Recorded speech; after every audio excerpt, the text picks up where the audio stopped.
Hi everyone, my name is Joris and today I'm going to tell you about Alpine ski racing training. This might look like your ideal ski trip destination, a place where the only thing louder than the music is your liver's cry for a glass of water. This, on the other hand, is what my ideal ski trip destination looks like: a reserved slope with a slalom for me to train in and to work on my own progress. Welcome to my world. Welcome to the world of alpine ski racing. Some of you may be familiar with alpine ski racing, but others may not be, so I'm going to briefly explain what the sport is all about. In the essence, alpine ski racing is about covering a preset course in as little time as possible, and there are four main disciplines. Those disciplines are slalom, giant slalom, super G, and downhill, in which slalom is the most technical and downhill is the fastest. Slalom and giant slalom are considered technical disciplines, whereas super G and downhill are considered speed disciplines. The technical disciplines consist of two runs, of which the times are counted up, and super G and downhill, so the speed disciplines only consist of one run. Alpine ski racing in numbers. In total, there are 12,385 registered active ski racers in the FIS database.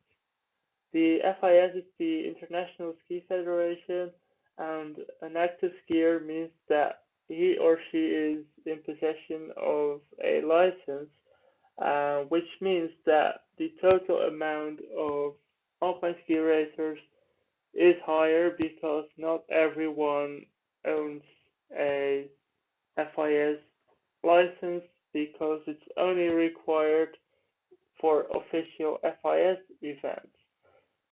For starters, not everyone is competing, and it's also not needed for club competition, for example.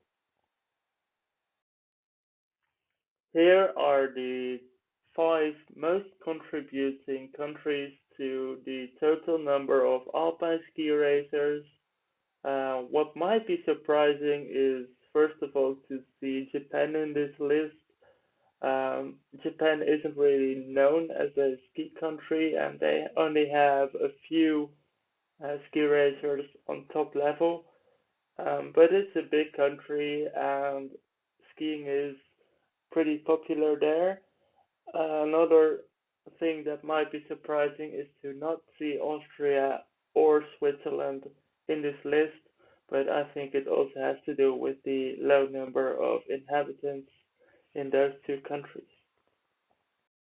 Going to financial numbers, Michaela Shiffrin from America is arguably one of the best ski racers ever. She was the first ever person to cross the $1 million prize money mark in the 2018-2019 season, and assumably her commercial income was even more than her prize money income, which indicates how much money is going on in this sport. Relevant issues. Just like all winter sports, alpine ski racing is endangered by climate change. Races have to get cancelled or postponed due to weather conditions, and it seems that it happens more often than before. Due to these changes, ski racers must rely more on glacier training, and this has resulted in recent criticism by former ski star Felix Neureuter. The German wants to ban glacier training during the summer months to preserve the glaciers, and it might seem a little hypocrite, but he was already really raising awareness for climate change when he was still active. Another issue is the increase in injuries at top level ski racing. Injuries are kept track of with the FIS injury surveillance system. The system is designed to keep track of the severity, the kind, and the amount of injuries by studying a focus group of 100 athletes. There are multiple possible explanations for the rise of injuries. One of them is the use of more and more aggressive equipment, which is resulted by the limit seeking of athletes, but also by equipment manufacturers. Another explanation is related to climate change, actually, is the use of more artificial snow, which is also more aggressive, but can also be related to the snow getting softer and thus heavier, um, which results in more resistance. The FIS also makes injured athletes fill out this form about injury circumstances so they can keep track of the circumstances in which athletes get injured and they can see if there's a connection with certain circumstances. The training itself. Most teams and athletes have their own home base for training during the season or they train at competition locations. Off-season training is where it gets really interesting for ski destinations. When most tourists are gone, it is an opportunity for them to sell lift tickets and fill hotels. Most training camps take 1 up to 4 weeks, and training sessions are usually held in the morning. This has to do with the fact that snow gets softer in the afternoon, and that makes it more dangerous for the athletes because softer snow leaves more tracks in the snow, gives more resistance, and allows more bumps to get in the course. The amount of training runs depends on a number of elements. The period of the season, for example, the preparation period or the competition period. This table I found on a research on Olympic skiers, but in my experience, it doesn't differ that much from the average training. The thing is that Olympic athletes usually have more challenging slaloms to train in, so it is more intensive, but the amount of runs usually is about the same. But of course, the number of runs also depends on the individual athlete. One can go longer than the other, and it also depends on the conditions, such as snow conditions, but it can also depend on the altitude on which you train. Glaciers are high, so the air is also, or makes it more intensive. Destinations welcoming ski racing teams. Because there is very little information available on this topic, I had to reach out to destinations of which I know are welcoming ski racers. It turns out that they are facing some issues. La Parva in Chile, for example, are facing drought as their major issue.